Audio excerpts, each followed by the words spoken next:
Hey guys, today we'll be going over the game between Christopher Yu and Hans Niemann from round 1 of the US Championship. Christopher Yu had the white pieces and he started off with d4. Hans played knight f6, white went knight c3, d5, and bishop f4. So here Christopher indicates that he wants to play this Jobava London setup, which is actually one of Hans's specialties. He has a course on it on Chessable, so it was really interesting to see that this was Christopher's opening choice, knowing that Hans knows so much about it. I was really curious to see what Christopher would come up with and how he would surprise Hans in this opening. So here Hans played e6, knight b5 was played, knight a6, defending this c7 pawn from attack, e3, bishop e7, knight f3, castles, bishop e2, and knight h5. So knight h5 is a rare move, and the point is to just attack this bishop on f4. And because it's so uncommon, it probably got Christopher out of his prep, which was good news for Hans. In response, white played the move bishop e5. f6 was played, just chasing this bishop back to g3, which after bishop g3, black played c6, knight c3, and c5. White castled, knight takes g3, taking the bishop finally, h takes g3, and c4. So I really like black's position here actually. I think that black has good space advantage on the queen side. They can play something like knight c7 and b5, b4, a5, and also they have the two bishops, so opening up the position on either side of the board or in the center is good news for black here. White played e4, bishop e4 was played, and e takes d5. Note that here black can take on c3, but white can actually throw in this d takes e6 move and it gets really complicated. So examples of the following lines are like bishop takes b2, bishop takes c4, threatening e7 check. So queen e7 can be played, rook b1, bishop a3, and d5. So after d5, black can play something like bishop d6, but after knight d4, white has some threats of knight f5, and basically this position, although black has some material advantage, it's very complicated, and I'm sure that Hans rather would not go into it. He played the move e takes d5 instead, just recapturing, and here Christopher Yu played knight b1, indicating the move c3 and probably rerouting this knight to d2. Hans played knight c7, c3, bishop d6, knight bd2, b5, and knight e1. So probably rerouting this knight to e3. Notice that white's pieces are all on the second and first rank, and this is bad news. Black has the two bishops and really wants to open up this position and attack, and they're going to get a space advantage on the queen side and possibly even expand on the king side. So definitely liked Hans's position here, and I was wondering what Christopher Yu would do to get out of this. Here, black played bishop e6, Christopher went knight c2, queen d7, white played rook e1, a5, just expanding on the queen side, threatening b4 in some cases, so white decided to prevent that with going a3, g6, knight f1, h5, just expanding on the king side as well. So here it's clear that black has a space advantage. White went queen d2, king g7, and here white played f4. The point of f4 is that it blunts this bishop on d6, and the downside is that now white's king is much more exposed than before, and black will probably play rook h8 and h4. Here black did play rook h8.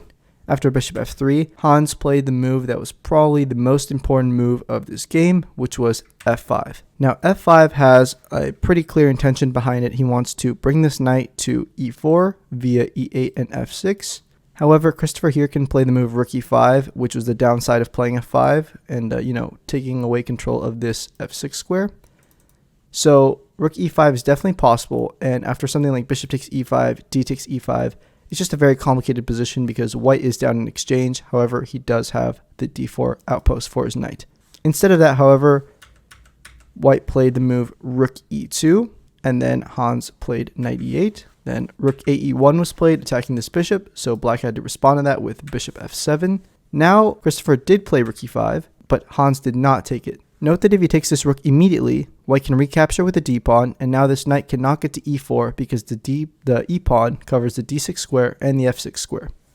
Instead, what Hans did was he played knight f6 first, so that now when he takes, he can always hop into e4 with this knight. Here, white played knight fe3, h4 was played, queen f2 defending this g-pawn, h3, just trying to open lines on the king side, rook e2, sort of preventing this whole inevitable opening of the h-file and just getting ready to swing his pieces over to the king side.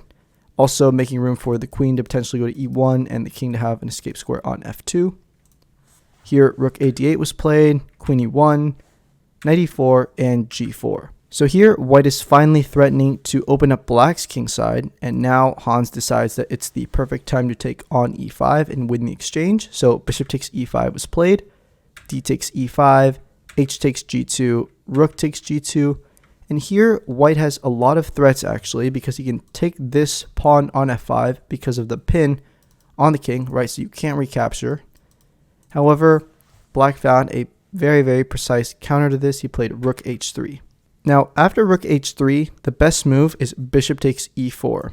And the point is, if you take with the f pawn, white can play f5, and then he has a ton of threats like e6 and potentially bringing this knight to d4. So it's a very complicated position despite the fact that white's down the exchange. The best move for black after taking on e4 is actually taking with the d pawn. And the point is, after you take on f5, you can't recapture because of the pin. But black can play this move rook h8, threatening a skewer, threatening rook h1, and then getting the queen. So white has to play king f2. And I guess considering the time situation, it'd be most precise to throw in a check here and then force the king back and then go back to trying it to move 40. But basically, in this position, black can play king f8. So after king f2, black can play king f8. And it's very complicated because you can't really take on g6 and just say that you're just winning everything, because after rook f3, king g1, black can play bishop takes g6 here. Note that black can't play queen h3, threatening mate, because white actually has g7 check, picking up this rook and queening. However, after bishop takes g6, if you take with the rook, queen h3 is very deadly. Thus, this line is very complicated, and after king f8, black still maintains a decent advantage. However, this would have been the best line for white going for this bishop takes e4 move, because in the game, Christopher actually played the move e6, which at first glance actually looks very interesting and sort of promising, but it's actually a blunder.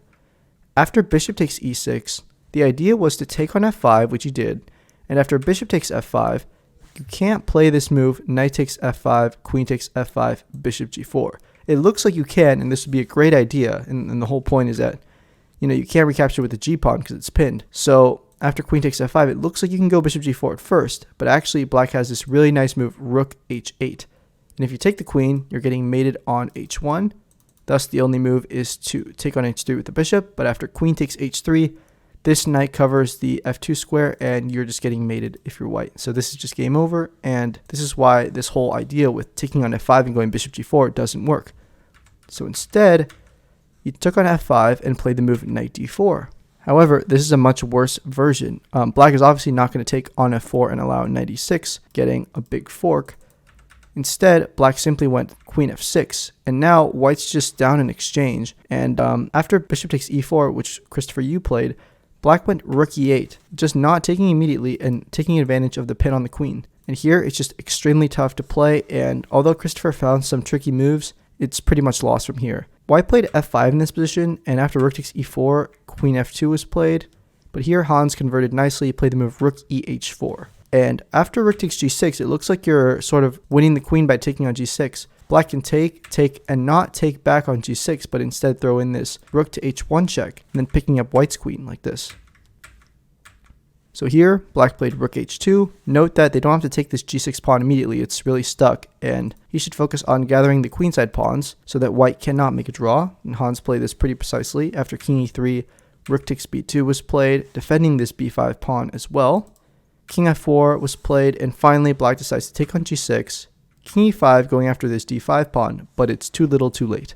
After king e5, black played b4, a takes b4, a takes b4, c takes b4, and here black does not take on b4 with the rook, but instead plays c3, and after b5, rook takes b5 was played. The point is, after knight takes b5, which was played in the game, Hans simply plays c2, and here white resigned because you can't stop the pawn from queening. Note that you could have also played the move c2 here, but it would be a bit more complicated, I think. After knight takes c2, you definitely want to take the knight. If you take this pawn, it's a draw because of knight d4, and then no matter where the rook goes on the fifth rank, you can just sort of chase it with this knight, and if you attack the knight, just knight d4, and then you're threatening the pawn again. But if you take the the knight instead, which is the obvious move. After king takes d5, white is simply not in time to usher this pawn because black very nicely cuts the king off. So after like b6, king e7, b7, you can just get behind the pawn and bring the king over, and this should be totally lost for white. But instead, Hans chose a very precise way to win after rook takes b5, right here. So this was a really nice game from Hans, and he got off to a good start in this year's US Championship. I'm sure there will be a lot of eyes on him in this tournament, and I look forward to seeing how he performs in the rest of the games. So I hope you guys enjoyed this video. I'm definitely going to do more recaps of other games from the US Championship and the US Women's Championship. I'm just a little bit behind right now because I've got a lot of schoolwork as well, but hopefully I get these videos rolling out real soon. But yeah, thank you guys so much for watching this video. If you enjoyed it, feel free to leave a like, subscribe, comment, and I'll see you guys in the next video.